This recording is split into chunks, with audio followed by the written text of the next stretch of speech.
If you think I'm here to play around with y'all, god damn it, I'm not. Ladies and gentlemen, welcome to another edition of the Ant Money Experience, the podcast unlike any other. I like to thank y'all for joining me one more time. It's always a pleasure to have y'all here. If you're watching on YouTube, like, share, and subscribe. Also, we have a partnership with YouTube, so if you feel compelled to drop a super chat, we take $1 to $100,000. We not picky around here. We appreciate it. And join the exclusive membership. We definitely got some content that me and Big Exclusive was talking about right beforehand. We about to gear up. You don't want to be left in the dust. If you're on Facebook, tag your friends in. We're going to have fun tonight. Also, drop a star for us, whether it be 1 or 1 million. I'm not picky. Pick your way you want to do it. But hope y'all having a good week. Not gonna lie to y'all. Today I really realized I'm an ill nigga. They had a Black History celebration at work, and it was in another section. So I went over there. I was like, you know what? I'm gonna show up. They offering free food. I ate lunch, but why not be greedy? It's my arms day at the gym. I could use a little extra protein, pause. But I went over there and they had pig feet.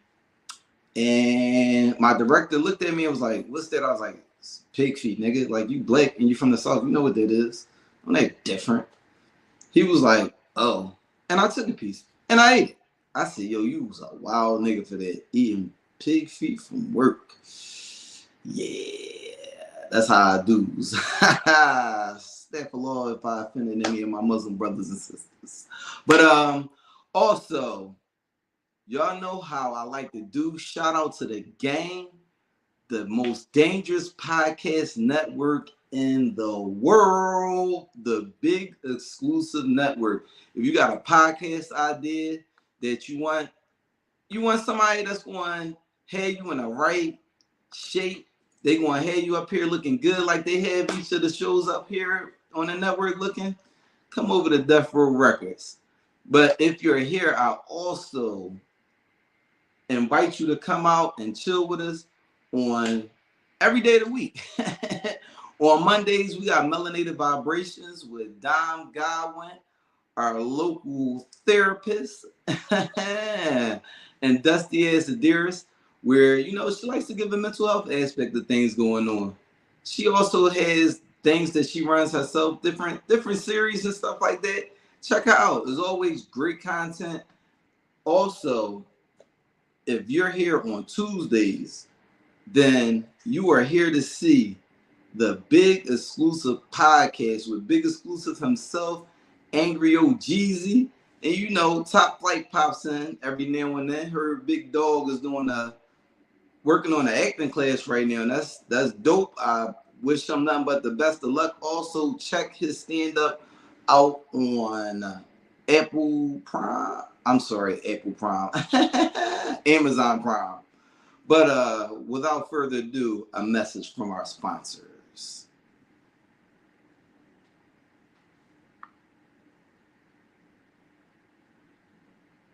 A message from our sponsors.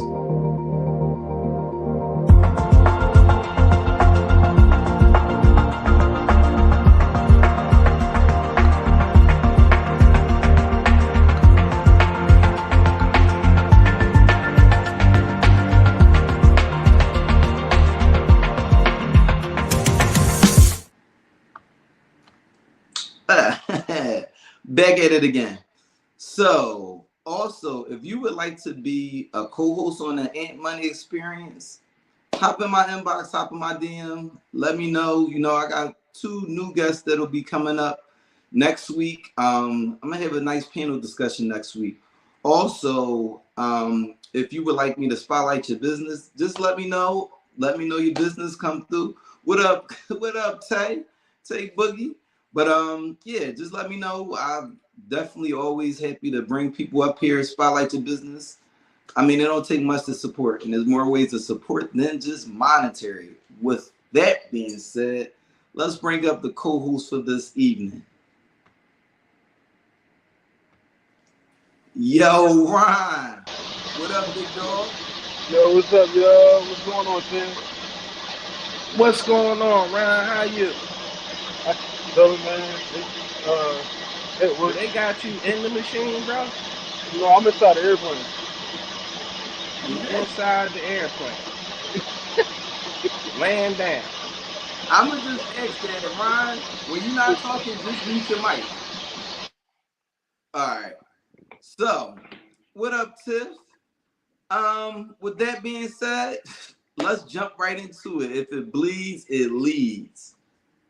This nigga.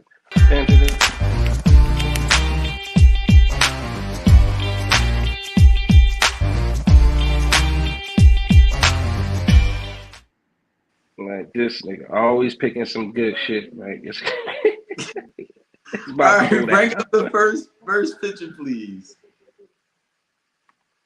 Boom. Yo, I just want to say, my homie sent this to me yesterday randomly, and he was like, "Dog." And at first, I was like, I thought it was me too.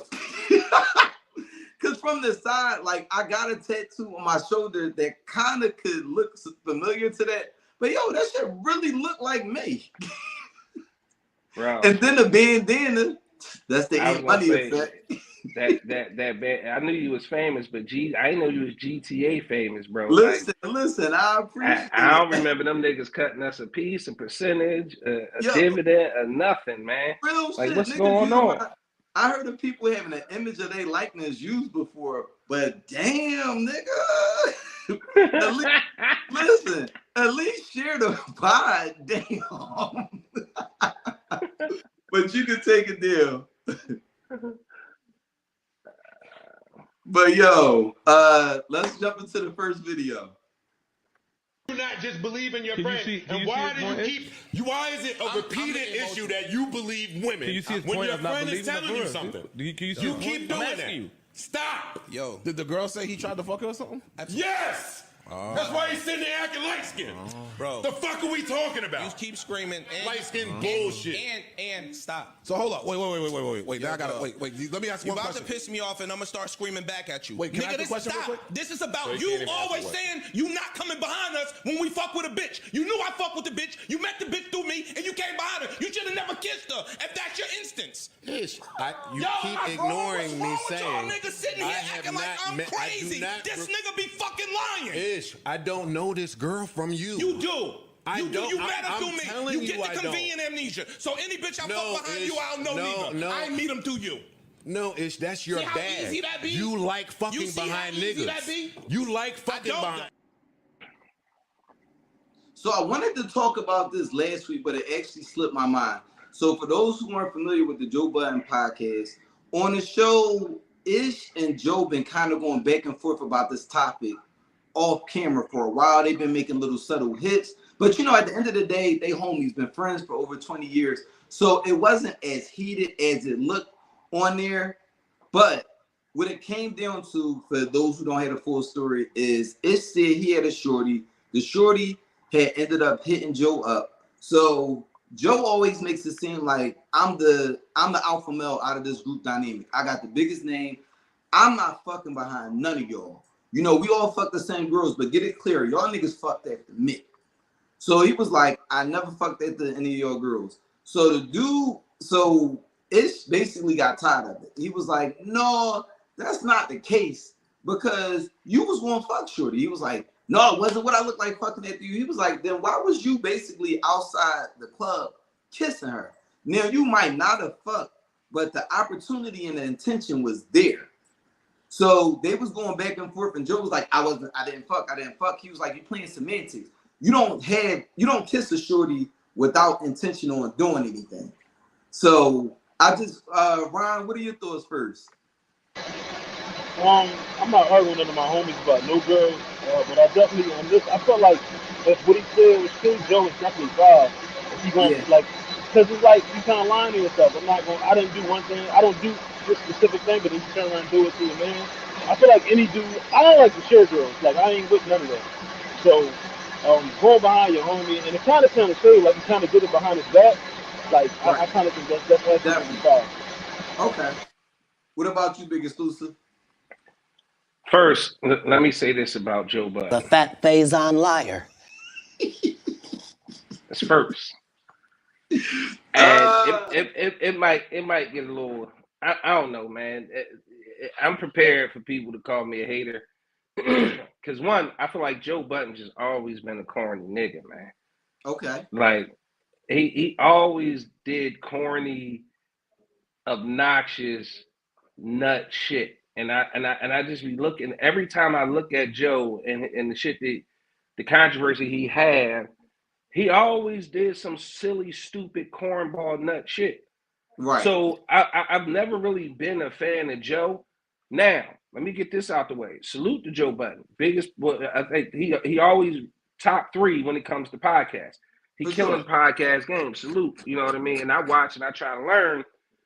But Joe whole shit, he's a master manipulator, right? The first thing Joe did, this your homie 20 plus years, Joe started screaming on a nigga from the rip. What are we doing? Yeah. Like Joe, like we homies, not, you know, but if you can scream on me, I can slap the shit out you on camera. You understand what I'm saying? Like some shit as my homie 20 plus years, I don't expect you to do. Right. Podcast, entertainment, or not, I don't expect you to scream on me, this, that, and other thing. OG and I, if you guys ever tuned into the Big Exclusive podcast, we have many disagreements. We never screaming on each other because that's my OG. He known me my whole life, watching me grow up. That screaming shit Joe be doing is for dramatic effect, in my opinion, because he was still wrong. Right. He was a fat Faison lie because he probably didn't know Main Man knew he was out back kissing her. And Joe probably did hit. Like, he the type of corny nigga that would do some shit like that just to stunt on his homie. Because all the people that normally work with Joe Budden, they end up falling out because Joe Budden got the name and he tried to like son niggas. He tried to play niggas. He tried little brother to niggas. And I'm like, no, New York, he be trying to son niggas. Right. Like, nah, Joe, like, you can't keep doing the same shit and expecting different results. Joe is insane. He's a corny, famous, successful cornball. And he do go after his homies because ain't no way. Don't play semantics. Like Ish said, don't play semantics, bro. What was your intent behind kissing her? It don't make no sense. I've had situations where I've been Eskimo brothers with my friends. And I mean, I get it. Sometimes it does happen. But I mean, also, all my friends know I'm a certified lover boy. If we talked, I don't want my friends really talking to her. Now, you know, women going to do what they do, and depending on how deep it was. But I mean, to each his own. But I try not to deal with people my friends have dealt with. Sometimes if it was just I got her phone number, it didn't go nowhere, I'd deal with something like that. But if we talk on like a serious level, but honestly, if it was somebody I like, I really don't want to see nobody else with her. Selfish as that. I'm gonna keep it all the way real, bro. The one thing I'm gonna do is tell it. If we exchange numbers, even if we talk one time, what I never want to happen is that shit to come out and it seemed like I was hiding it from my home. So if I see you with XYZ girl and I know we talked, I hit, or anything was between us, even if it was a date, I'm gonna tell you from the gate, bro. Like, yo, this is what happened. Especially when it's early. So at that point, it's up front. Everybody knows. If y'all decide to move forward, blessings to y'all and y'all relationship. Right, definitely. If we bros, I'm definitely going, yo, such and such did such and such. Is it cool? And if it's like a no at that point, it ain't worth for friendship. But I don't know. I thought that was a interesting dynamic.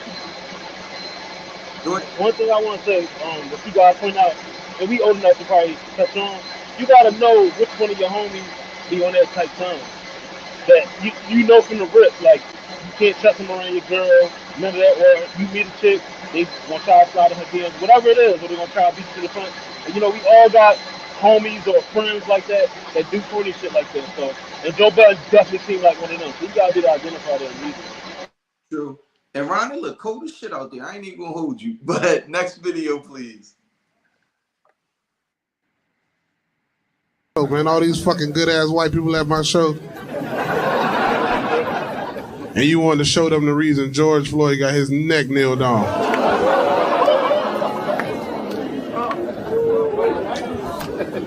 Don't ooh at that joke. It's just a joke, man. I would have never kneeled on George Floyd's neck. I would have shot that nigga. That was making us look.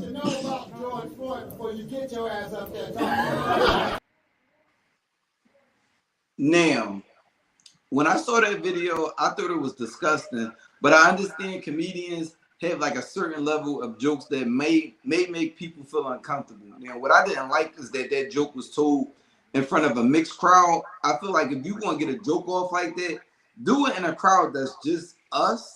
Where I'm not even going to say it's always going to be a point where it's going to be just us, but that seemed like a mixed crowd. Do you feel like it was a poor taste in judgment telling that joke, or do you feel like he was just trying to pander to a white crowd and make fun where it didn't have to be done? Me or Ryan? Yeah. First of all, I got a message for this comedian. You're a crumb creep. I want to fight you. You don't have the courage. You're a real crumb bum. Bro, definitely a crumb bum. Whether it was all white, all black, all Asian, all Indian, that was poor taste. Yeah. Definitely. All the black backlash he's getting, he deserves all of it. He should be blackballed. He shouldn't have a fucking career. I don't give a fuck. Because at the end of the day, true comedians, for me, that was him attacking and demonizing and trying to appeal to the YT folks. Yeah. Because Dave Chappelle, Martin Lawrence, Red Fox, Richard Pryor, DL, Bernie, all the greats have made jokes about tragic situations. But those jokes were crafted. Right? This was him trying to fire back at somebody who was leaving and or a heckler, which means it was completely unnecessary. As a comedian, and with that level of expertise and that level of experience, you're supposed to have enough tools in your tool bag for any situation. For him to take it to, I'm going to show you why he kneeled on George Floyd dead, bro. Yeah. Full gone. He was murdered. Right. In front of millions. Everybody, black, white, indifferent, saw that shit. And you use that as something to fire back at a fucking heckler or a black person that was leaving your show. Yeah. You don't deserve the title of comedian. You don't deserve the fortune, the fame, or whatever else comes with being a comedian. Dude was just a sucker ass nigga who don't deserve a fucking career. Because you don't say no shit like that, despite it's so much. You know who's a master? Eddie Griffin. True. Said Mike Epps, even Kev, when it comes to hecklers, bro, these motherfuckers is brilliant. What about you? But a joke like that, you gotta craft that to make that funny. You can't just use that off the hip. What you think about it, Ryan? I think it was ignorant. I think it was irresponsible. He lacked integrity. I also think he just didn't have no material. Like I don't know what happened before that, but the crowd didn't even sound like they was into him. So I think he was like more so. He kind of was just like reaching for a laugh. But just like it ain't even about it ain't about race. It's just about like you gotta be like socially responsible and understand like that's some graphic shit that we all watch. We all watch and saw happen on TV. So for him to be like irresponsible and to make a joke about that bullshit like it's bad, it's pathetic. I hope he is never hired again. Like he don't deserve it. I don't like. And then he was getting mad because people was mad at him. So I definitely think he needs to be canceled. Whatever. I mean, I see what you're saying. If it had been funny, it might have been a little different, but it wasn't funny, so it's nothing to talk about. But fuck bull. That's how I feel about that. But big exclusive. Did you get a chance to check out Monique's interview with on Club Shay Shay? I did not get to watch the whole thing. I'm really not interested enough in Monique to watch 3 hours of that. Yeah. I caught the highlights. Again, no offense to Monique. I'm a fan, not of her lately as a comedian. I think a lot of her comedy lately has been just trying to fire back and get ingratiated back into the community. But for me, I'm a fan of Monique. I just wasn't about to watch 3 hours of that. Like, I just couldn't do it. Now, I'm a fan of Monique on the Parkers. I'm not really a fan of anything else that she's ever done. I was high on painkillers in the army when I first saw Precious, and I'm not gonna lie, I laughed through the entire movie. I feel like such a piece of shit, but I did. You laughed, but you know what part I laughed at, and I hate to say it out loud, but when she was explaining the son, he was a mongrel. I was like, what? Who? Bro, I was crying, and I feel so bad for laughing at that part because you know, when she took that fucking frying pan and threw it in. No, when her fat ass got away with that piece of chicken out the restaurant, killed me. But it was a couple. First of all, hold on, Ant. Time out, Ant. You ain't check my name out, bro? Huh?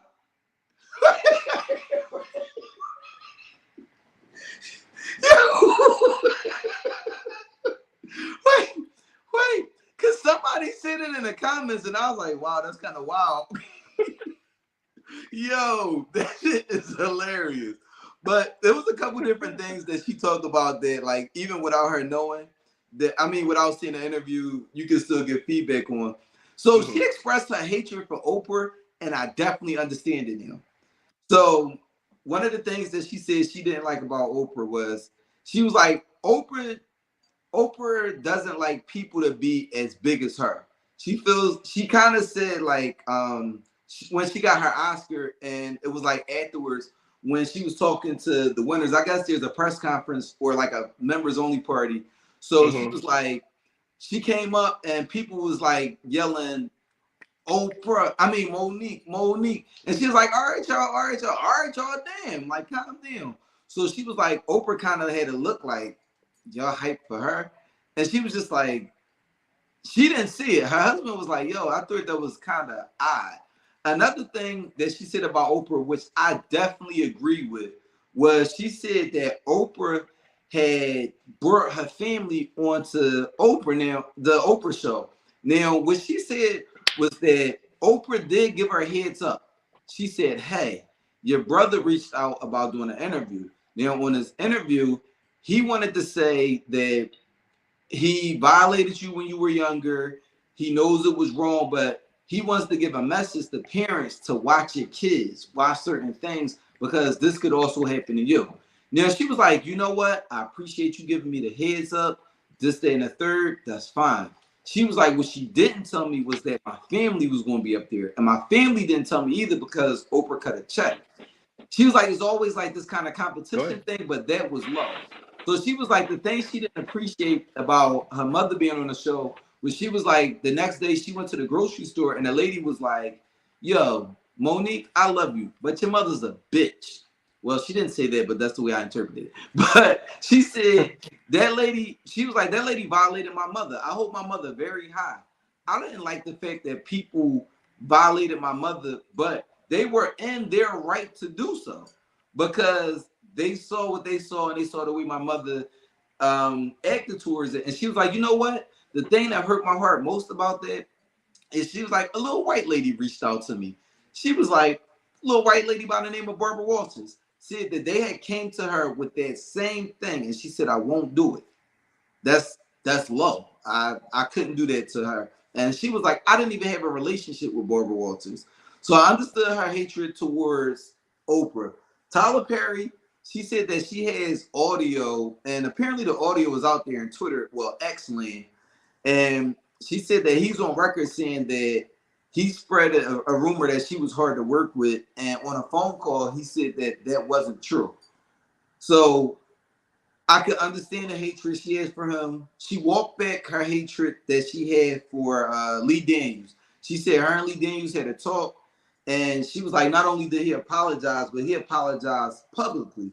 And then she was like, later they had a talk, and he said why he did the things that he did, and it was almost like the powers that be overpowered him, so he kind of had to roll with it or get out the way. And he rolled with it, but he apologized later on. Now, another thing that she did on the show that I didn't necessarily like was she had to talk about Kevin Hart. Now, this was the part that I really didn't like her. For the most part, it wasn't a bad interview, but she said that Kevin Hart had reached out to her one day and was like, yo, Monique, I know you're down on your luck. I'm going to cut a check for you and your family. I'm not looking for the money back. I just really love you. I look up to you like you've always been kind of like a mother to me. I don't want to see you doing bad. So she gives them the money. What up, Deandra? So he gives her the money. She said, listen, I don't take handouts. So she said, when I got the money back, I gave it to him with interest. So she said, after I got the money back, Ron, we talking about, well, you still watching. We talking about the Monique interview. But she was like, I gave him back the money with interest.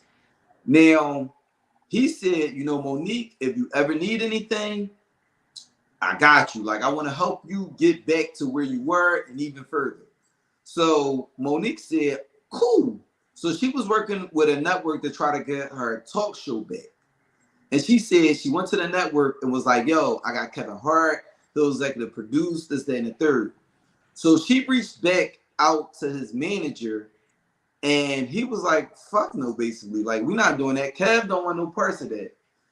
And she was just like, well, what the fuck, Kev? You could have told me this, that, and the third.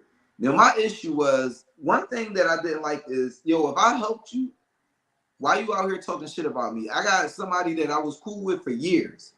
When I wasn't working, shit, we used to sleep. Well, we used to sleep. I used to sleep at his crib, chill or whatever. We wake up, we might get lit or whatever, go out, stuff like that.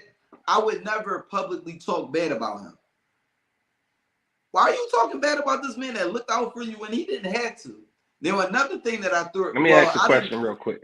Let me ask you, did that friend ghost you, or did y'all ghost each other? It was a situation that happened. I didn't like the way it played out, so I just stepped back and just never talked to him again. So my thing is, no, I'm sorry. Finish your point, bro. My apologies. So I was watching the Joe Budden podcast, and he said something that made a lot of sense. He said, he said that he would help you out. You should have gave him a heads up before you just went and slapped his name on something, because he didn't. I mean, it could have been a company that he didn't particularly like the business that they did over there. But you didn't give him a heads up before you just went and slapped his name on, he's going to executive produce this project. So when she reached out to his people, they was like, no, we're not doing that. So she was like, she hadn't talked to Kev in like 2 years since that's happened. But I thought that, I don't think he was necessarily wrong for not wanting to be a part of that. He could have told her personally. That's what I would say. Sending your manager back to tell her is nasty work. But I feel like for the help that he gave your family when nobody was checking for you, he didn't have to give a fuck about you. I think that should have gave him some grace not to have this story told in the public. I don't think everything is for public consumption. She came off like real bitter. A lot of these women, like Taven and Cat Williams, like she came off real ungrateful, real bitter. Like I kind of feel like a lot of these people, like they had fallen out to these big names, and the only way to be relevant is to come after the big names. I'm gonna say this. I'm pretty sure in Hollywood, a lot of people have fallen out. I'm pretty sure it's a lot of dirt, a lot of stuff people say about one another. But I was always thought if more than one or two people were saying you hard to work with or anything about you, you probably hard to work with. You know what I mean? Like she's talking about Oprah. Oprah is the biggest black female like in my lifetime. You understand? Right. So Oprah don't have no reason to try to hate on you or feel no type of way about you. So I call bullshit on that. I think that's bullshit. I'm pretty sure Oprah was probably big up in her, everything, proud of her and all that. But all that she felt some type of way because people clapping for you. Oprah's a billionaire, a billionaire. You know what I'm saying? So like her position don't even warrant for her to feel like that.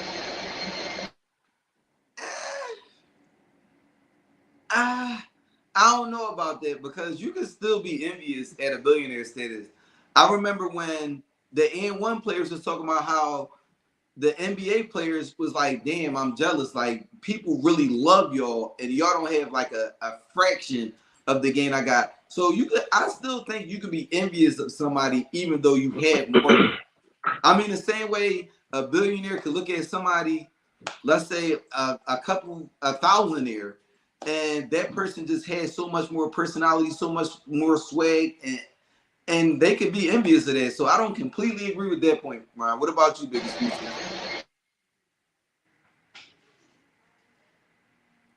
So if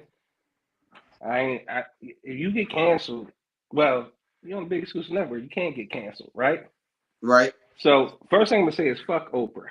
I'm gonna start there, right? Oprah, that's for you. The people of the Ant Money Experience did not endorse that message. Wait, hold on. Do it right. The views and opinions of Big Exclusive does not reflect the Ant Money Experience. All right. So here's what I'll say. Or a safe space for men. Let me the thoughts. Let me do it the right way. The thoughts and opinions expressed by me, Shannon Reynolds, aka Big Exclusives, are mine and mine alone. They do not reflect the thoughts and opinions of Ron or a Safe Space for Men or the Ant Money Experience. They are solely mine. Okay. Let me protect my brothers, right? Let me protect my brothers. Fuck Oprah, bro. I think Oprah has done a lot of damage, and I think a lot of people let her slide because she's a billionaire. True. I was a little offended when Ryan just said, "Yo, she's a billionaire." Money doesn't make you less human, right? Money gives you access. It gives you privilege. It gives you power. It gives you autonomy. And when you have a certain amount of money, you have a certain amount of autonomy to do and say whatever you want. I was offended when Oprah got with The Rock and asked us for money to help Hawaii when she just built a fucking compound there. You a fucking billionaire a few times over. You asking me to help Hawaii when you and you alone could wipe their fucking problem away with one check. Is that her responsibility? No. Don't fucking ask me to help when you have the means. You and The Rock together. They didn't have to do that. They could have picked up she could have picked up and looked in her contacts and got enough money to do whatever the fuck Hawaii needed to do. But you gonna ask the American people coming off a goddamn pandemic. Man, fuck Oprah. That's number one. Number two, I feel Monique, right? I feel Monique to a certain extent. Let me get my problems out the way with Monique. Number one, the shit's been going on for too long. At some point, you got to cut your fucking losses and say, you know what? Enough is enough. I need to take a different route. But let me ask you this, Ant. I'm going to ask you this too, Ron. If Big Exclusive affected your ability to feed your family, how would you feel? If I had y'all blackballed across the job market and y'all couldn't make money, how would y'all feel? I'd be pissed off. All right. Now here's my thing. She need dime help because she's been sitting in the shit for too long, right? At some point, enough is enough. At some point, you can't be a fucking victim the rest of your life or the rest of your career. At some point, you got to say, I got enough cachet with my name alone. Bitch, you said you deserve the $20 million Amy Schumer got. Go out and prove it. That would have been my motivation. Go out and prove it. Spend your own money. Right. I'm sure she got a Rolodex of some people, even with her being blackballed, she got a Rolodex of some people where she can scrape together 200, 300,000 to put on a special finances. This shit ain't got to be in the stadium. Yeah. You understand what I'm saying? It could be it could have been at the Met. The Met holding enough people to do a beautiful fucking special. Spend your own money, market the shit yourself, and show and prove. Stop playing the victim for the rest of your career. That's my problem with Monique. You still trying to play a victim. No, Kev came and showed you some love. I don't like what Kev did. Kev did some bitch ass shit. He could have picked up the phone and called her. But at some point, Monique got to, look in the mirror and say, get shit done. You use an award-winning actress. You got an Oscar. You a female, a comedic legend in a sense. Yeah. You broke barriers. You understand what I'm saying? Successful television star as well. Like at the end of the day, talk show host. At the end of you got to see. I don't think she's blackballed at this point, bro. I think people just tired of the baggage that's going to come with her. I think Joe Buttons explained her perfectly. He was like, I think I take her to be difficult to work with. And he was like, that's speaking to you as a person that's difficult to work with. He was like, the one thing about her is she tries to sugarcoat her shitty attitude with a bunch of babies and sweethearts. But nah, I think that I take her to be a nasty person. She has like a nasty disposition about herself. And I would say that this, go ahead, Ryan. I also want to point out, like, she remember a couple years ago, she came for Chappelle and Chris Rock, like, she was mad because they had the Netflix special, and she was talking about, like, I hate when she tried to spin, like, equality and this and that. Like, I get equality and women and men, but you not Dave Chappelle, you not fucking Chris Rock. You gotta understand, like, the difference between the two. Because that was the first time she came out speaking, like, saying women are underpaid, this and that. And, like, she was trying to compare herself to, like, female actresses. But when you talk about a comedy special, people, Dave Chappelle sells out stadiums. Kevin Hart sells out stadiums. Chris Rock sells out the Garden. She can't do that. Right. And it's very much like you said, go sell out the Met, go do something like that. Like, you're not on that level. And I think a lot of times people got to understand, like a lot of these celebrities, you got to understand, like, if you're an A+, celebrity, B, C, D, Z, whatever. Like, she's not on that level. So, like, part of that money shit got to do with like what you bring to the table. She's not on their level. Let me just speak on that for a second. My bad. But Ryan is right. She's not on their level. And I don't give a fuck who you is. Netflix was right. Yeah, what up, Auntie? Oh, fit. I think he's gonna say Netflix is right to not give her that money. But I just think that she just, I feel that she has a nasty. Oh, what the fuck? Now everybody just left me. All right, I rock out by myself for a minute. But shout out to everybody that's tuned in right now. I definitely appreciate y'all tuning in. But I think she just has a nasty disposition about herself, and she got to kind of get over herself. But another thing that she talked about was D.L. Hughley. Apparently, she had an issue with D.L. Hughley. She went to go do his show, and when she did the show, he didn't. Well, no, he wasn't actually there, but I guess it was a part of. Well, two people from his show were in that day, so they said while they were up there, one of the co-hosts said, "Would you rather this or rather that?" So the co-host has said. You definitely came in and messed up his Wi-Fi, Auntie.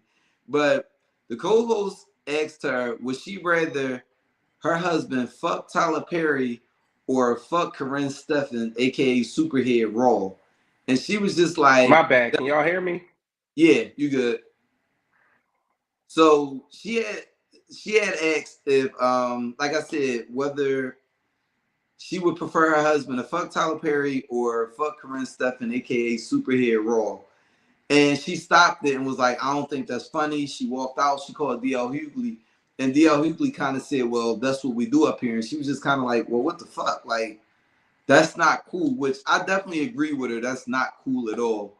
But, like, yo, what kind of question is that to ask anybody? I feel that she was definitely right, and I know Tyler Perry, that was some wild shit. Even knowing the differences that she has with Tyler Perry right now, but why would you ask would she rather her husband do that? That's disrespectful. One thing that she was real big on throughout the interview was she don't play about family, and I completely understand, because who really plays about their family? I know I don't.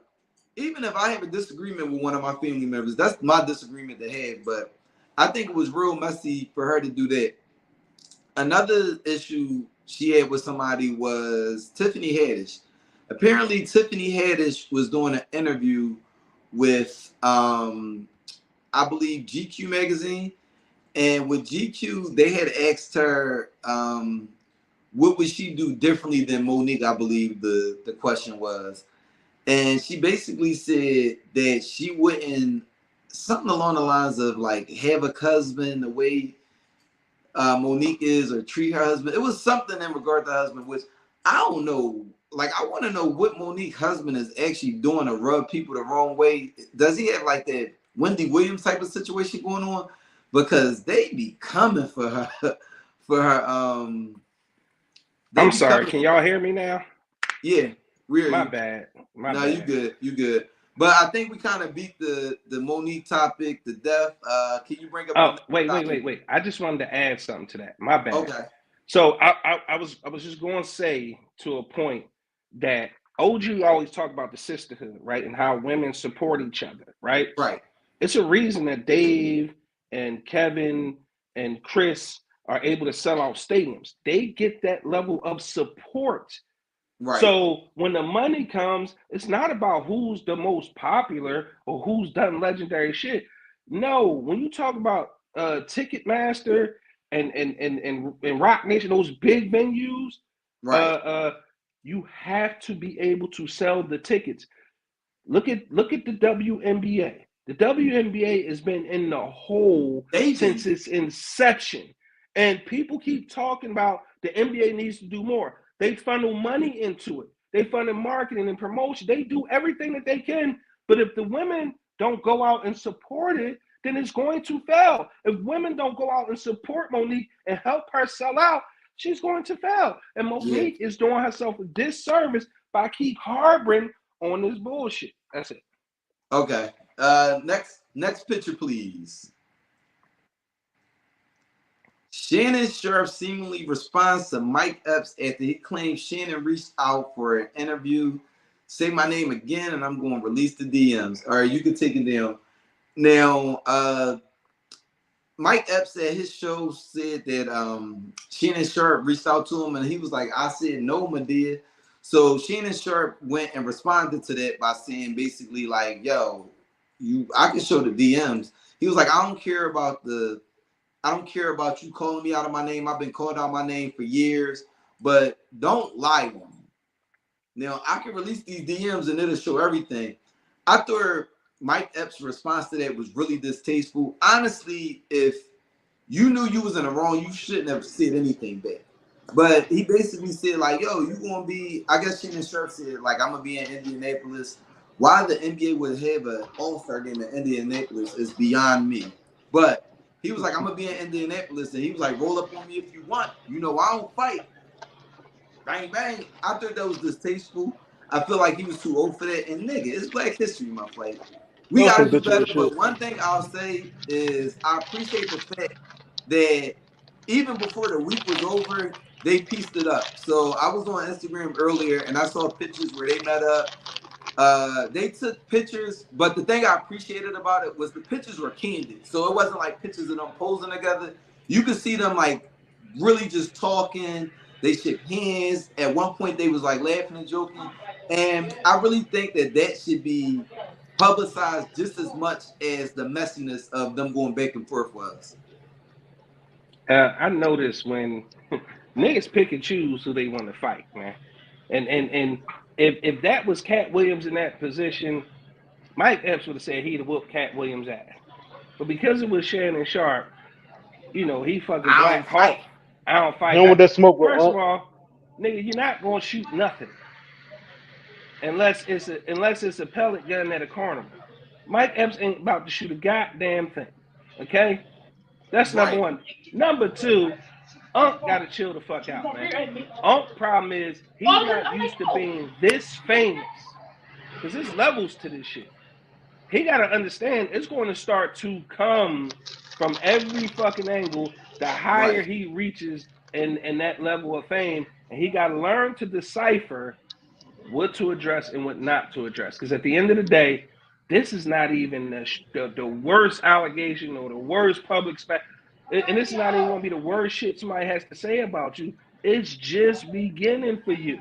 So Unc got to hire some sort of PR team, media team, and he got to have them people train him on how to and when to respond, because that right there wasn't worth fucking responding to. All right. So at the end of the day, I got Unc whooping Mike Epps' ass, but For sure. I don't think they ever would have fought because he got too much to lose. They both got way too much to lose to be fighting each other. So all that lip wrestling, like, I really don't be paying that shit no mind. They not rappers, you know what I mean? So I don't see nothing coming from that shit. So I'm glad they dapped it up. But at the end of the day, like, you got to learn to just kind of ignore a lot. Now, he ignores a lot of shit. Like, I'm still mad he ain't jumped across the desk on Skip that day and beat the brakes off of Skip, right? So I knew that this was prone to happen because, for one, Club Shay Shay is getting a lot of exposure. So I was waiting to see when backlash would start to happen, and Mike Epps just happened to be the first person I've seen do it. But I mean, on the level that he's on, I knew it was bound to happen. It was bound to be people that want to be up there, and maybe he didn't think that Mike Epps was fit for it. Bro, let me speak to JK right quick. He said, I don't agree, bro. Bro been famous since the NFL days, and after he just had some viral moments. It's a difference between being an athlete famous and being social media famous. Unc name is reaching places it never reached before. It's people who don't know Unc ever played fucking football unless he mentioned it.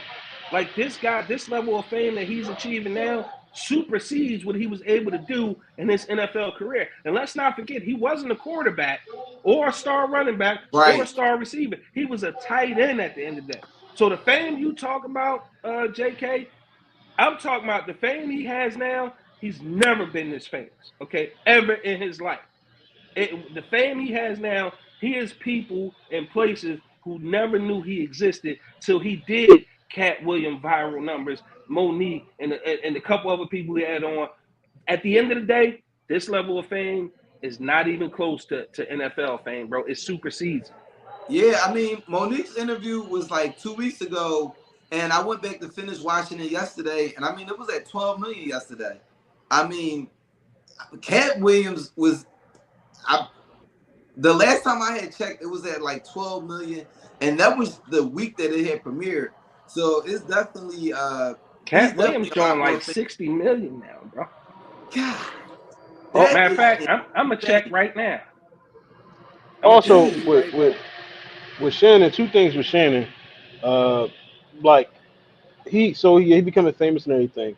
But I think one of the things that I don't like about his show is that he letting people come on there, like people he don't had up there and Dad over had interviews with. He letting other people come up on there and like, is he not running that past them before? Like, everybody, Cat Williams is up there talking about.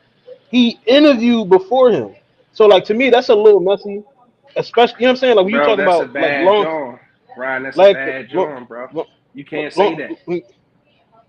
Long term, when you trying to like build relationships and stuff like that, that's just me personally. Like, I can't come on your podcast, sit here with you, and then have somebody on my joint that be airing y'all out.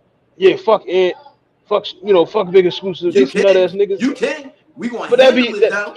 Yes. So here's the that's what, like, that's reckless, right? Man. Here's the bigger question though. What's the objective of the show? Right? He's trying to get views, yeah. Unc said, I bring people in to have a conversation. And this is why that comment kind of rubbed me the wrong way a little bit, Brian. It's not personal towards you. Please don't take it that way. Yeah. It rubs me the wrong way because it assumes that Shannon knows what the guests are going to say. I got into a huge thing here at the Big Exclusive Network because I couldn't control what people were typing in the comments. Bro, these people are grown. They're going to do and say and type whatever the fuck it is they want to do. Now, at the end of the day, he's not we got to remember, this is the entertainment business. All right? Right. 55. How many more new relationships you think he looking for? Because the people who come on now, because this level of success, ain't gonna be your real motherfucking friends no way, bro. Right. So it ain't about protecting relationships. At the end of the day, those relationships, if they're solid, bro, if you brought somebody on your podcast and they talk crazy about us, what do I hold you accountable for that? Do I feel like it's malice in your heart that you want to see us fail? You want to see Ant fail? I wouldn't carry it like that. You probably didn't know they was gonna come on there to air a motherfucker out. Now the question is, if you knew that's what they was gonna do and you invited it in, that's something different. Right. But I don't see in the industry, it's not standard for the host to dictate what any guest is going to say. Now, what the host may do is ask, what is off limits? Because we don't want to be messy. We don't want to start anything. But a motherfucker get to rolling and get to talking. What do you do? Cut the cameras off? Say, whoa, don't talk like that about Steve. Don't talk about Seth like that. No, bro. It's entertainment. Yeah, that's fair. But what I'm saying is like, because them Jones, they not live. So, and I'm pretty sure. I mean, I run a low level podcast. Like when I have people on, Nah, bro, don't do that. You doing I'm big saying, things over there, bro. yeah, Don't but make no you get what I'm low saying. level nothing, bro. I'll send out my questions for us. Like when I have, hey, this is what we're gonna talk about. Are you cool with it? Da-da-da-da-da.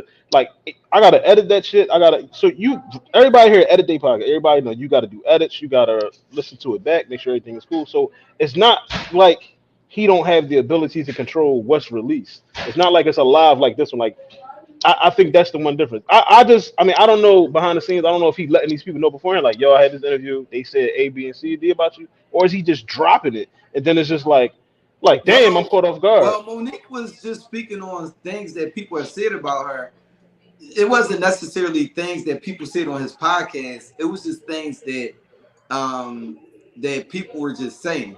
But Cat Williams said that he had watched all the interviews himself, and he was quoting things that people said up there. So I don't think that necessarily has anything to do with it. But like I said, I just feel that it was eventually some backlash was going to come from the Keenan Sharp show. I'm just glad that these brothers pieced it up because, I mean, leave the fighting to the thugs of a different melanation. I need us to do a little bit better. Next picture, please. Philly, Memphis, Jackson, Mississippi, New Orleans, and St. Louis lead the country with STD cases, according to the disease control and prevention data. Yikes. Yikes. If you're out there in Philly, Memphis, Jackson, Mississippi, New Orleans, and St. Louis, you better wrap that shit up because they out here giving up that hot shit. Be strapped or catch something hot. I just wanted to give that PSA. Yeah, that's all I wanted to say about that. Next picture, please. Kanye West and his wife Bianca. What's that? Sensorui?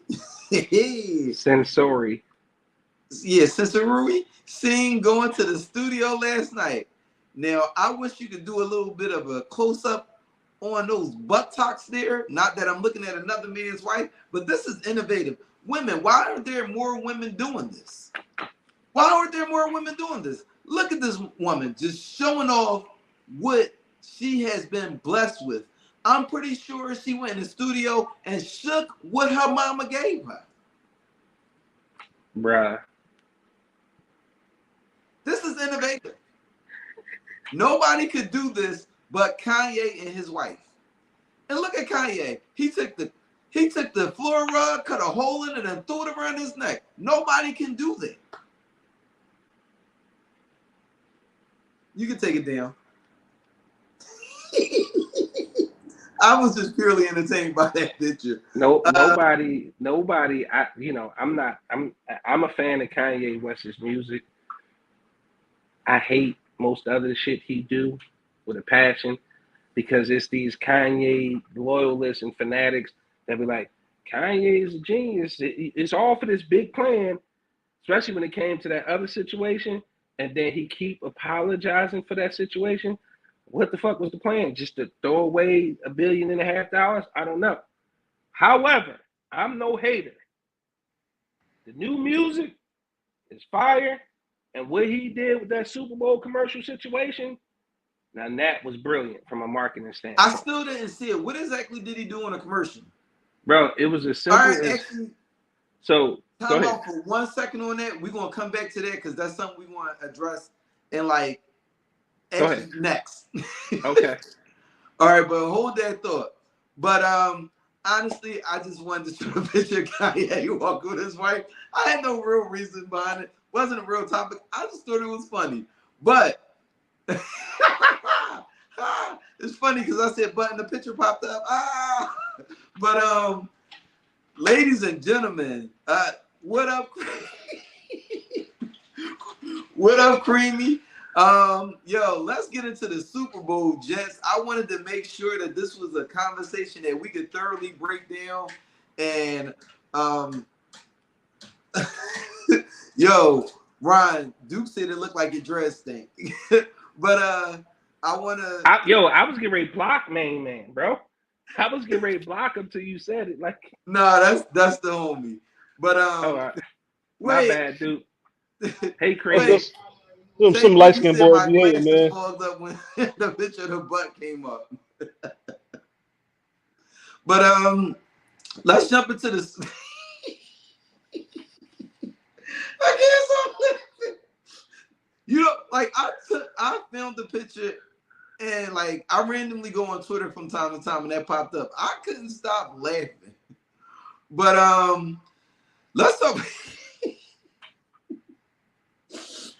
I gotta find one for what that being said. I'm gonna make one up. I'm gonna crack a fucking video for that. Yo, somebody was like, Corey was like, yo, I want him to put a counter up there for how many times you do. And with that being said on the episode, I was dying. But with that being said, let's jump into the Super Bowl. Congratulations to the Kansas City Chiefs for winning their second Super Bowl in a row. Nobody's done that since my beloved Patriots have done it. Also, prayers and best wishes out to the victims of the people that were shot and harmed during the parade. I believe so far they said is one person that passed away and 20 people that were injured as a result of the shooting. People, we got to do better. What the fuck?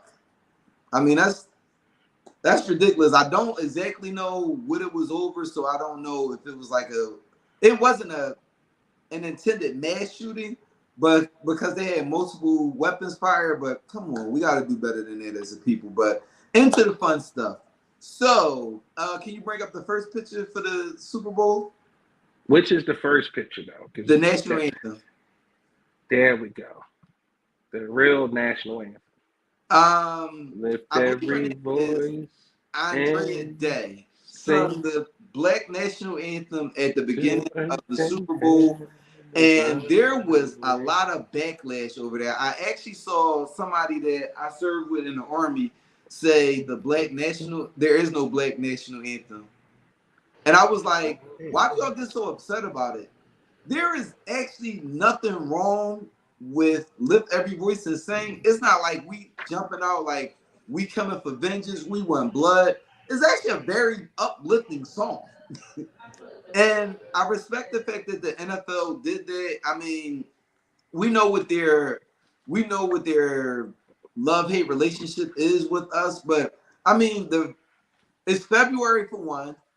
I've seen sporting events where on Cinco de Mayo they sang the Mexican national anthem. I think it was just an observance of us as a people, and I didn't think there was anything wrong with that. I think the backlash is weird, but I actually applaud the NFL for doing that. How did you feel about it? It should be standard practice in the NFL. Honestly, 80 to 90% of the league is black, right? These owners and teams make a shit ton of money on players' likeness and all that, and of course they get paid a lot of money. But I think it's the respectful thing to do. I have no issue with the Black National Anthem. I take issue with the national anthem itself. I advise my kids not to sing it ever. I don't give a what the teachers say. I'm glad that's not something they kind of make them do in school, but whoever it is, no, we ain't with that. But like you said, it's a very uplifting song, Right. and it's about inclusiveness, right? They want everybody. That's the ironic part about it. Like I'm not even gonna bring them up. I already might have got you in trouble. But the point is, they want everything done under this one banner, and they only want exceptions made when their feelings get hurt. So, to the people who don't like it, fuck your feelings. It's a beautiful song. They should sing it every Sunday. I mean, we wouldn't have this need to have like our own things if we were all observed and respected. But I mean, I was glad that they did it. Much love to the NFL for doing that. The game itself, how did you feel about the game? That first half left a lot to be desired. I thoroughly enjoyed the second half. That fourth quarter itself. So when I think it was like a minute 53, a minute 50, whatever it was. I'm on the phone with OG. He said, "Man, they left too much time on the clock for Patrick Mahomes," and his broadcast was like 10 seconds ahead of my broadcast. So he yelling out plays. I'm like, I'm hanging up on you, bro. You messing the game up for me. Yeah. But I just thought like the shit that I loved about that final 2 minutes was Patrick Mahomes' IQ and his instinct. A lot of players don't like to run, especially black quarterbacks don't like to run for fear of that stigma of being a running quarterback. Had Pat not used his legs, they would have lost that Super Bowl. You know, it's one thing that I found weird about Patrick. But when he's sitting there and it comes down to that last drive and they zoom into him, he always has the look like he shit on himself in that moment. Where like when they used to zone in on Tom Brady always used to look like a psychopathic serial killer. Y'all know what I'm about to go in the game and do. Patrick Mahomes always looked like I'm about to fuck this up. And then it's like, I don't know if it's just like a mechanism where he just gets nervous and overthinks, but he comes out there in that last drive. I mean, he's clutch. See, this comment, I'm sorry, Ron, but JK, you on the road tonight, bro. I kind of disagree. He said, good game. The 49ers took their foot off the gas. Mahomes is a comeback quarterback. I agree with Mahomes. I disagree with the 49ers took their foot off the gas. The problem is that takes away the credit and the adjustments that the Chiefs made to prevent them from actually. Excuse me? Okay. No. Don't argue with Jay King about anything sports related because he doesn't watch sports. Oh, okay. All right. But no, you was right about your point. I mean, look at who their coach is, Kyle Shanahan. Of course, the Chiefs were going to come back with the fourth quarter. Yeah, but I just think at the end of the day, what happens is experience that between, was on the Chiefs' side with the coaching and the quarterback and the defense. Yeah. They've been there before. They know what it takes, and I just believe they made the better adjustments toward like down the stretch. So it negated a lot of what San Francisco was trying to do. Because if San Fran would have won, you got the running back being the MVP. Yeah. I think they may have been a little tentative to throw the ball more, but at the end of the day, I just think Kansas City down the stretch made better decisions and better adjustments to negate a lot of what the 49ers were successful at. How you feel about the game, Ryan? I feel like the Chiefs is more prepared than the 49ers. And that's typical with Kyle Shanahan teams. They know they're not prepared, especially in the second half. They thought because they was up in the first half, they got complacent, and then they just basically kept trying to do the same shit. Kansas City came back out in the second half with a totally different game plan. They was like, we're going to stop the run on the first and second down, and if you throw the ball in third, we're not going to let you complete it. And that's what they did the entire rest of the game. I think in the second half, they outscored them I think it was 20-7 or 20-12. It was something crazy. But and they only had 3 points at halftime. So that kind of tell you a lot about, what they was doing in the second half. Andy Reid is a better coach, obviously, but they Yeah. I think the 49ers last 2 or 3 drives they had to settle for field goals. They wasn't aggressive. It's the Super Bowl, and then he didn't know the halftime. They didn't know the overtime rules. Like, come on. Yeah, I did. But you want to know what was funny about them not knowing the overtime rules? The fucking referee said the overtime rules at the beginning of the overtime. But so can you bring up the Travis Kelce pick? Yeah, I'd be more than happy to bring that up, bro. Leave that shit there for a while. I got so many issues with this, man. Oh man, I love this moment. The only thing I say is, dog, you pushed Andy Reid, you ought to be arrested for that. Andy Reid is 100 years old. Look at him. Look at him. I know Andy Reid know what his breath smell like and what he ate before the game. He said it smells like Taylor Swift's butt over here. But no, seriously, I thought that was some wild shit, and I don't like the fact that they didn't make that a bigger deal than what they did, because it had that. I was sitting there, they showed it, and I was like, oh shit, did y'all see him just push Andy Reid? And by the time it was over, by the time everybody turned to the TV, it was over with. And I was like, yo, that was wild as shit. Now, of course, social media always gonna pick something up and roll with it. But had that been any black superstar, they would have made a big deal about that. And the fact that they breezing past it and acted like it ain't happened. Now, Andy Reid, they asked him about it in the press conference, and he was like, he's a young kid. He's very competitive. I get that. As a coach, that's what you're supposed to say. But had that been, look at what Ocho Cinco did that time when he walked off Tampa Bay field. And they made a big deal about it. And when I actually Antonio Brown. When I listened to why he walked off the field, he was absolutely right. I just think that had there been any other black player, they would have made a big deal about it. But on a personal level, I be having moments like that with my supervisor, and I only worked there for about a month.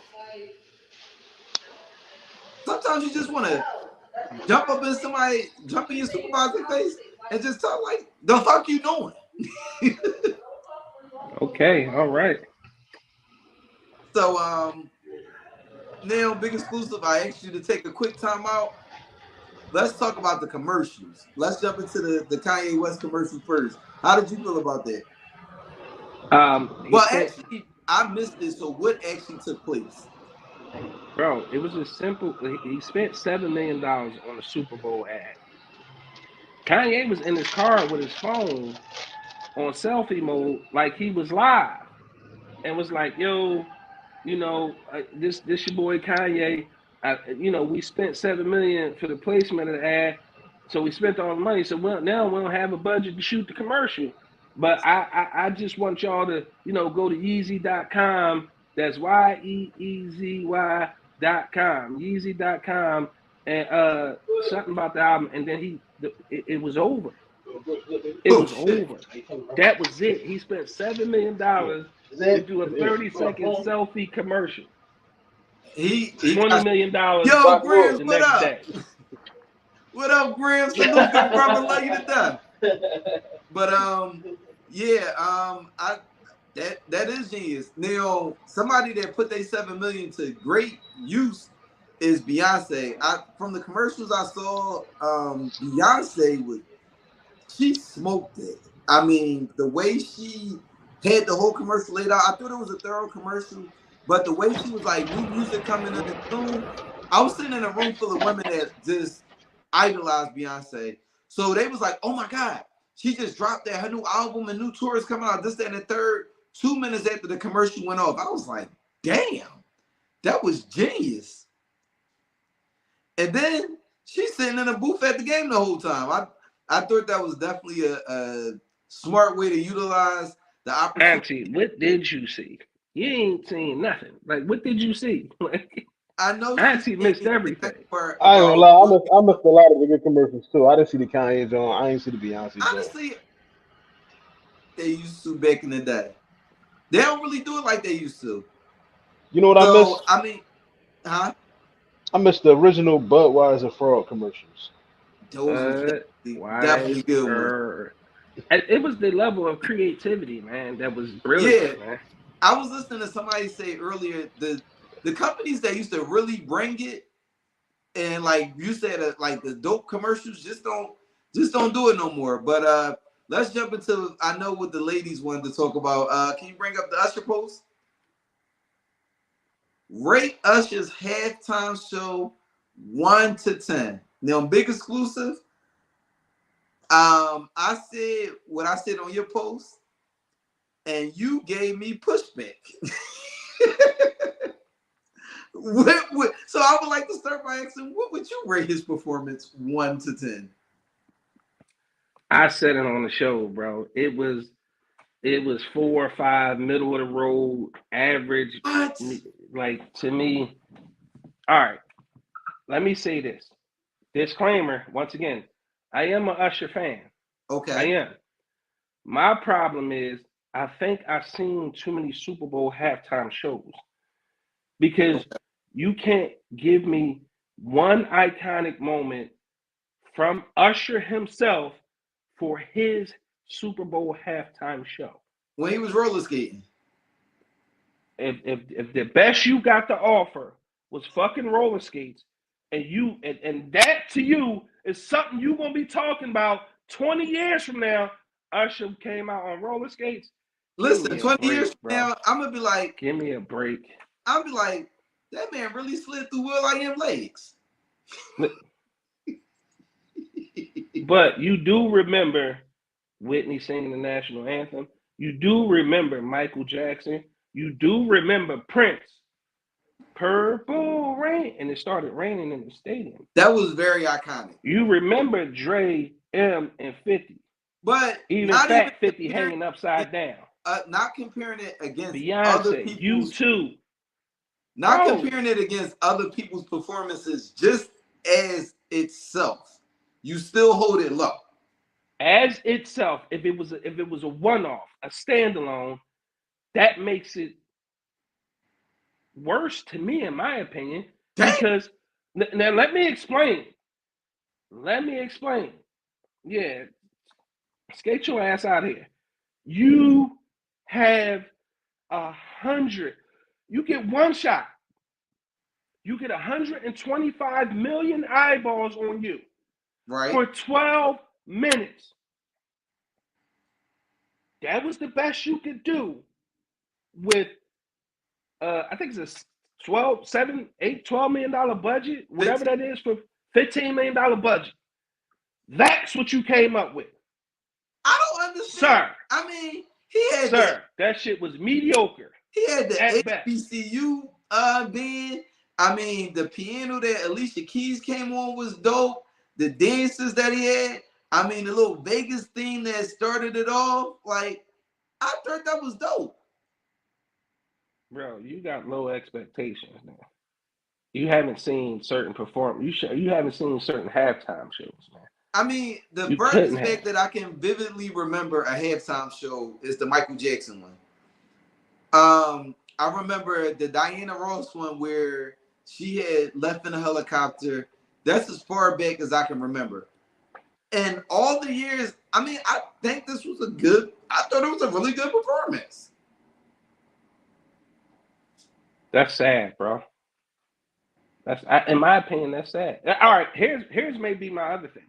Okay. I've seen some really dope performers perform live.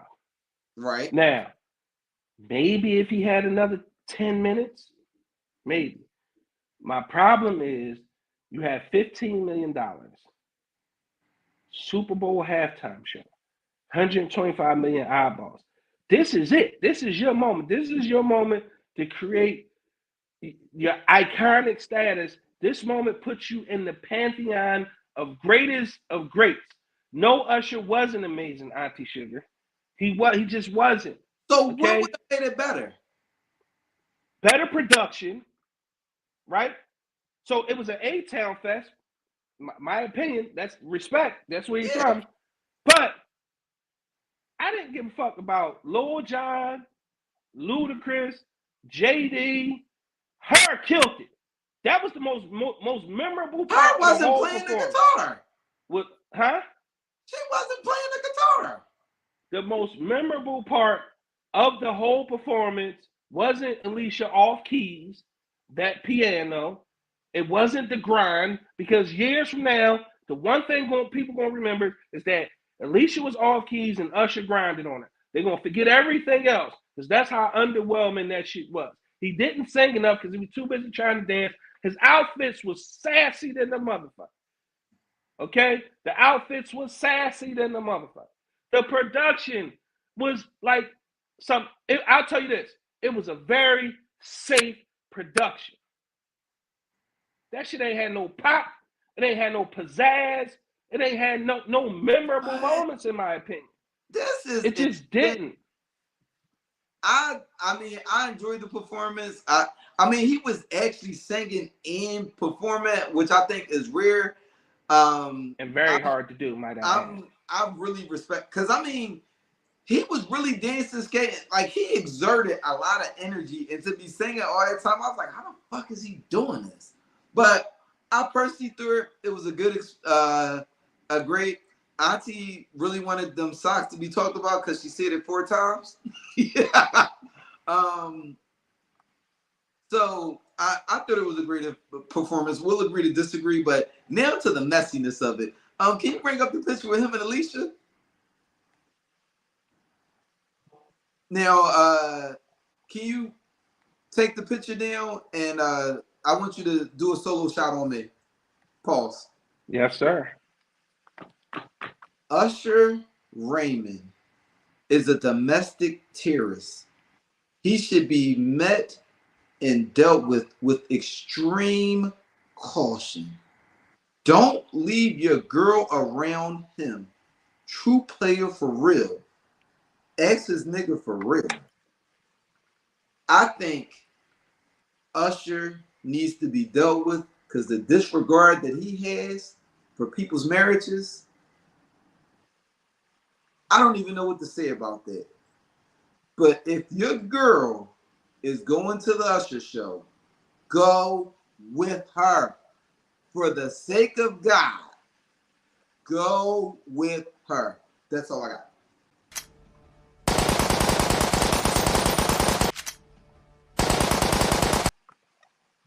I didn't know we could do that. Yo, I don't care what nobody say. I felt uncomfortable watching him rub all up on Alicia Keys like that. I was like, that's... I said it on my show. I'll say it here on this illustrious show. Usher is a fucking menace. A lot of people don't play about their wife. Okay? Swiss was okay with it. Respect the Swiss. He a grown man. I respect Swiss immensely. If he didn't have a problem with it, you know, I shouldn't have a problem with it. I don't. If that man is okay with it. My problem is with Usher. Usher is a menace. Yes. Because if you look at the Keke Palmer situation, he did a bunch of that in his Vegas residency. He just did it to Alicia Keys. He did it the time on the Boondocks, if y'all remember that. Okay? Classic. Classic. My problem is everybody don't play about their wife. And I have a problem with this thing called respect, right? Yeah. Now, I'm not Usher. If I take my woman to an Usher show and that happened, she gonna have a problem. I can't get to Usher. I'm not nobody. Security gonna beat the brakes on me if I ever get to this man. She gonna have a problem. Swiss Beats is and need famous. a ride home. Alicia Keys, she definitely gonna need a ride home, right? Swiss is famous. Alicia is famous.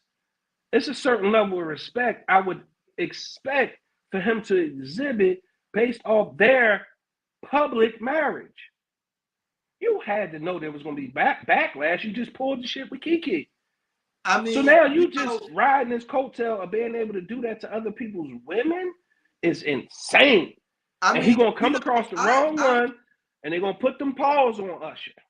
I expected the little the little arm rubs when he's singing my boo, a little sway back and forth.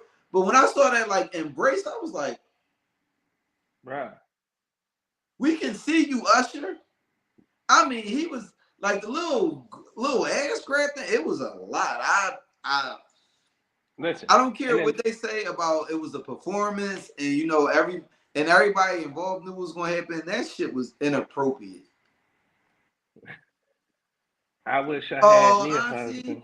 You'll get a husband in due time. If you keep making posts like you did for Valentine's Day, you'll be having one sooner than later. But I thought that was funny. I thought that can you bring the last picture up about the Super Bowl, the CeeLo Green picture? Auntie Sugar, this one's for you. My mom was like, it looked like he stole his daughter Easter outfit. He got the socks and them knickerbockers that he got on, the shoes up close, or you can take it down. I absolutely died when I saw that. And I've learned, shout out to the Lounge game. When we over there, everybody gets bid on, but there's a certain time where it becomes like an all-out blitz and you catching shots from everybody. The best thing for you to do at that moment is to just bow out gracefully. Y'all got it. They definitely was some Buster Brown shoes. I couldn't remember the name. Good looking tip. They was definitely some Buster Browns. But and then he's stomping like a badass kid. But I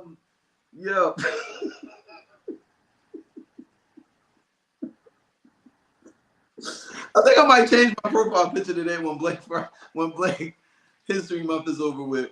But at the end of it, he like took a picture of his sock and he showed that they was Louis Vuitton, and all I could see was the little ruffles on the top of it. Listen, it's this misconception that because it's an ultra premium brand that it's just okay. It's not. It's not.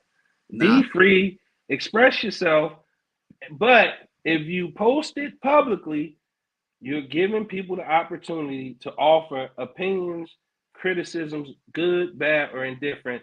Don't get defensive because people called you a gay pilgrim. You know what I mean? He definitely looked like he was late for the midget pilgrim, but he definitely looked like he was late for the Boston Tea Party.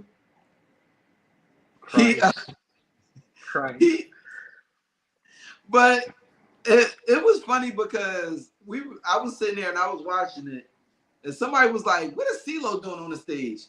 And I was like, "Hey yo, oh shit!"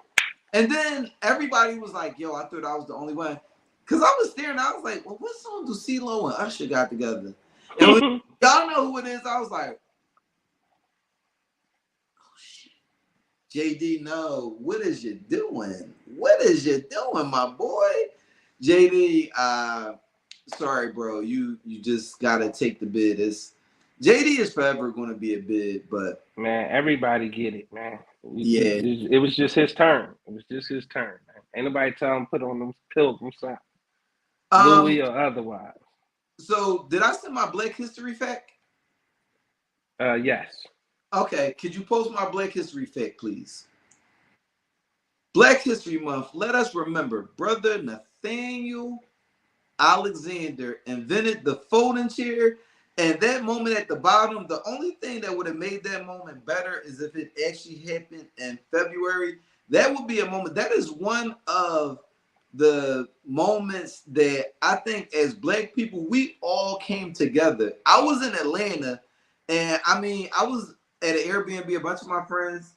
We were sitting there like we were all so happy to be Black in this moment. Like I've never seen, I mean, this is like the equivalent of a slave revolt. I've never seen so much togetherness and people coming together for a cause, and they didn't even know each other.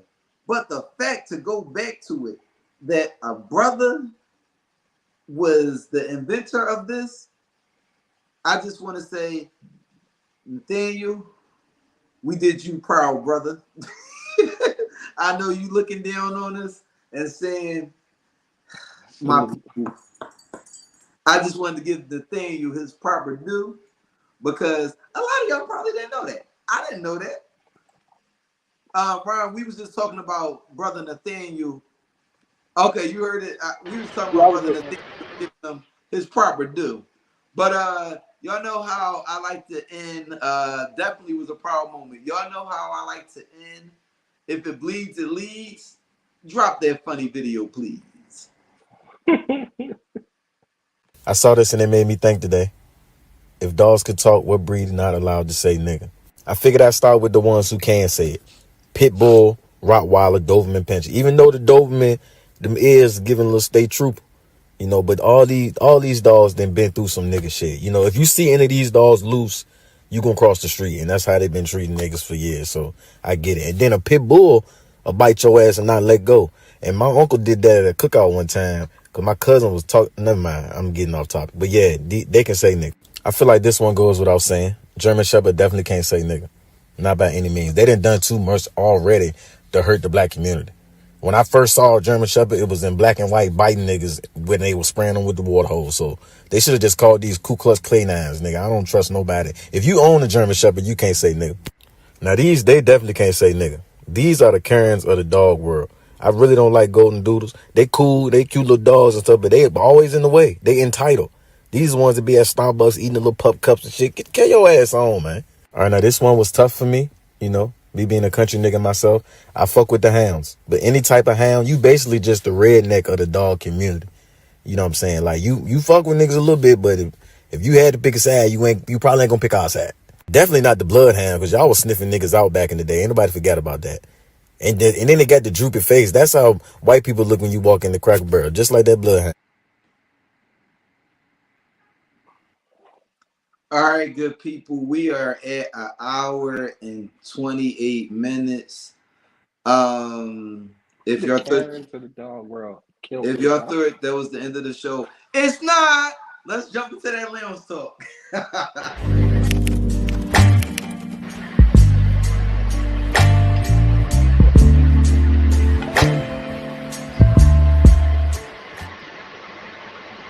All right, you just up real quick, Ryan.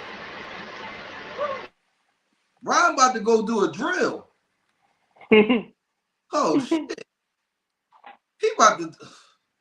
Ryan, don't incriminate us, please. Well, the funny thing about Lamb's Talk tonight, good people, is I told neither one of my co-hosts what the topic of this evening was going to be. The element of surprise.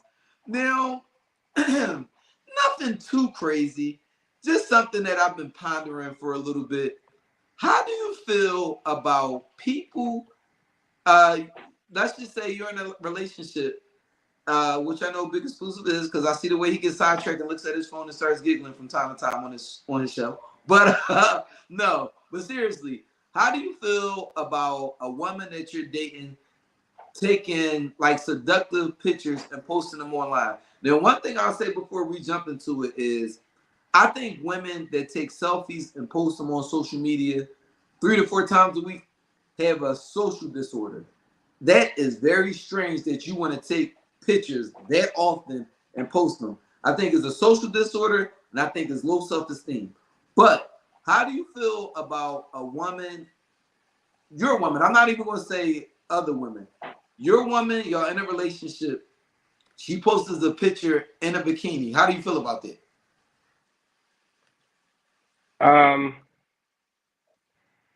Okay, go to Shannon first.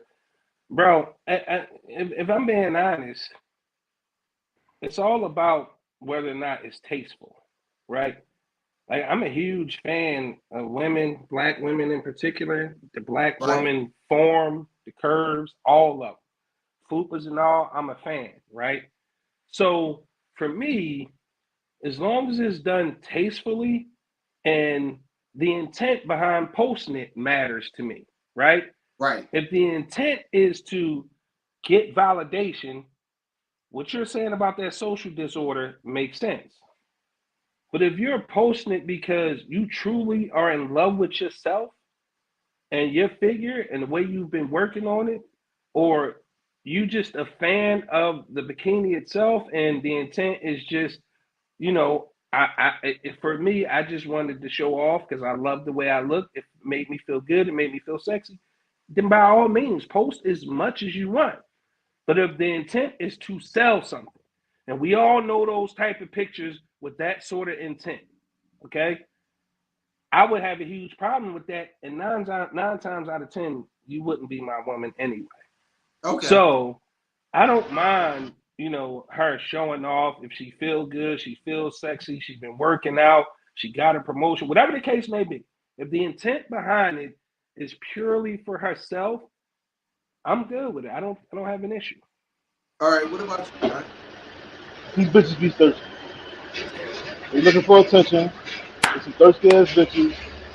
They got low self-esteem, and they looking for attention. We all know this. We all got women on our pages. That all they do, post videos, shaking their ass.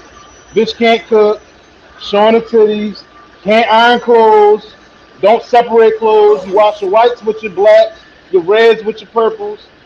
Y'all are not domesticated, but you know how to shake your ass. What value are you bringing to the world?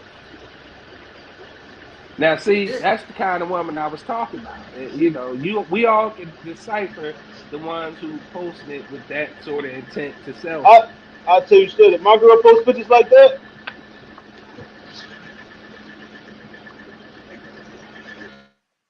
just turned into OJ. So, before I jump into what I gotta say, I want to know what y'all got to say about that.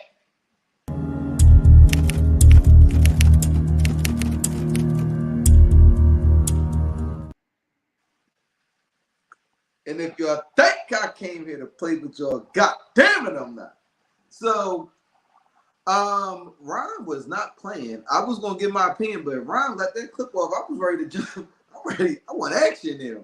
But yeah, I definitely think that so the conversation first originally happened when I was talking to somebody and she was saying how this guy's wife, she would post like bikini pics.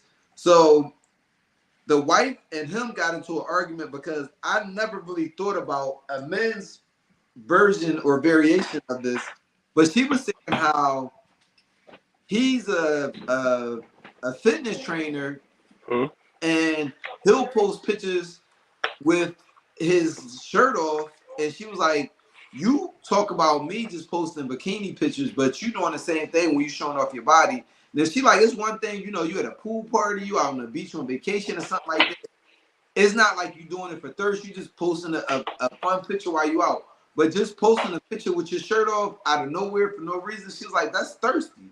Because you know it's going to have the same effect as you claim I'm looking for when I'm just posting a picture in a bikini. I mean, again, that's why it was important for me to mention the intent.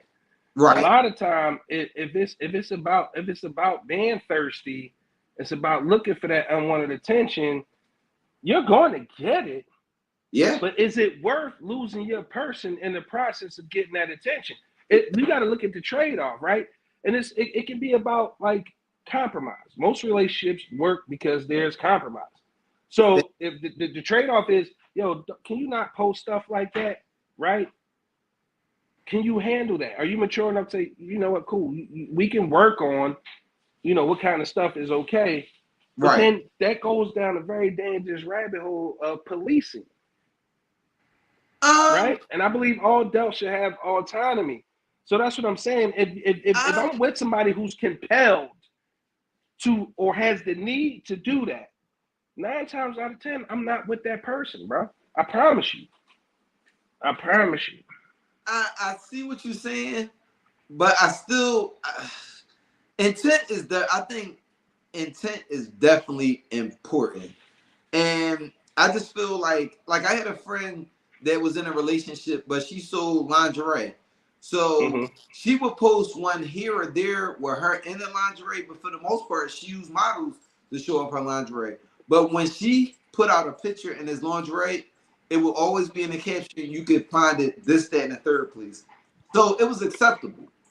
Right. But I think when women post these pictures like on a bed in lingerie and they're in relationships, that shit, say some shit for your man.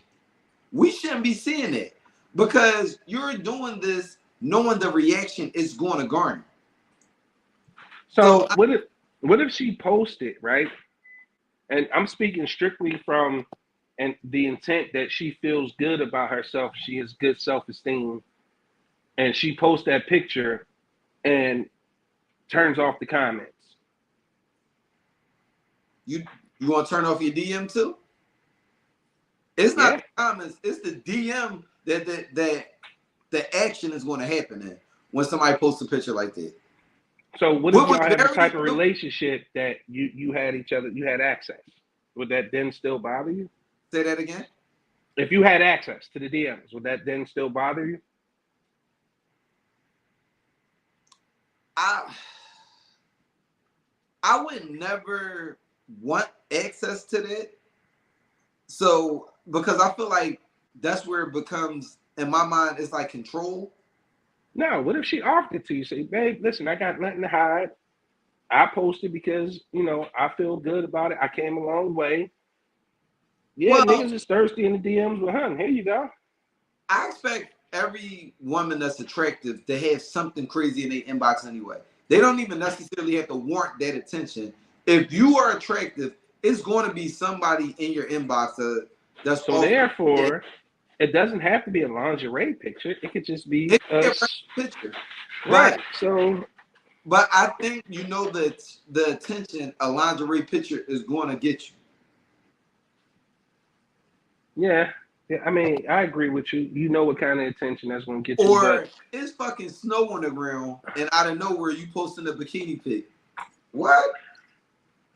I see them for them OnlyFans models and all that, bro. Like regular women are not doing that. At least I don't think so. I disagree with you. Solid. Okay. I disagree. The only thing that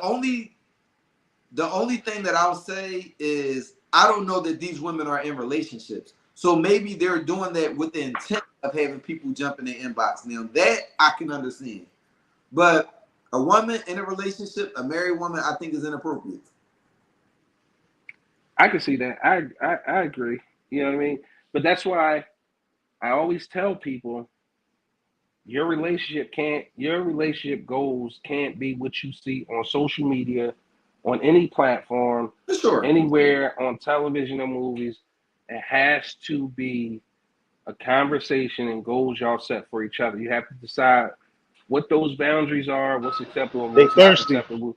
Because no relationship is one size fit all. And Ryan, you're right. Some of them motherfuckers, like Tiff said, 99.9% of the time is for validation. Definitely.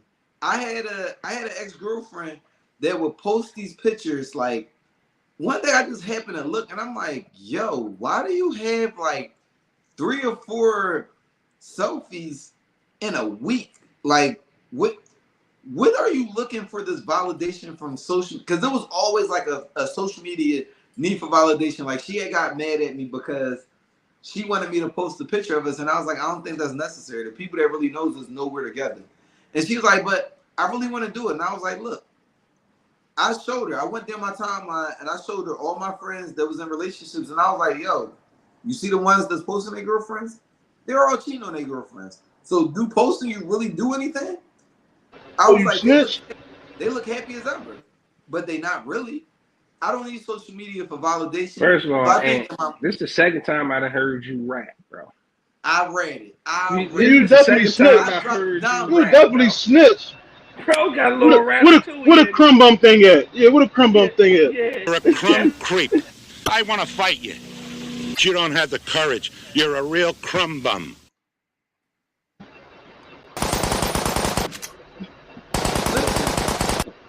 This is bigger than Nino Brown. But yeah, bro. But I just feel that people look for too much validation in social media, and I think that's the stuff. That's also like a low self-esteem issue, and that's also like kind of being territorial. It's like when a cat pee on some shit so the other cats don't touch it. They need you. They need people to see that y'all together in order to feel like they comfortable. If you go into any relationship, we getting a little off topic, feeling like that, like you need therapy. Like you got some inner issues you gotta address before you should even be fucking having coffee with somebody. I agree, bro. I agree 100% with that. But it looked like the people a little scared. They've been scared the last couple of weeks, so I think we're gonna wrap it up. This has been a dope episode to date, my longest episode. Appreciate you, Big Exclusive, because I definitely dropped that last minute. Appreciate it, Ryan. Next week is gonna be a panel discussion. I'm gonna bring some new faces in. Hopefully some of my regulars will be around for the conversation. But as always, I want to thank y'all for tuning in tonight. Check Ron out, A Safe Space for Men. You usually drop your episodes like Tuesday? I drop them every Tuesday. I didn't drop one this week. I'm on a little break. I'll be back next Tuesday. Okay. And as always, on Tuesdays, the Big Exclusive podcast with Big Exclusive, Angry OG, and Top Flight. Come check us out. Everybody, I hope everybody has a good weekend. Also, be safe this weekend because I believe there's supposed to be some snow coming. And if you had sex on Valentine's Day, I hope that the young lady ends up pregnant in November. With that being said, have a good night, y'all.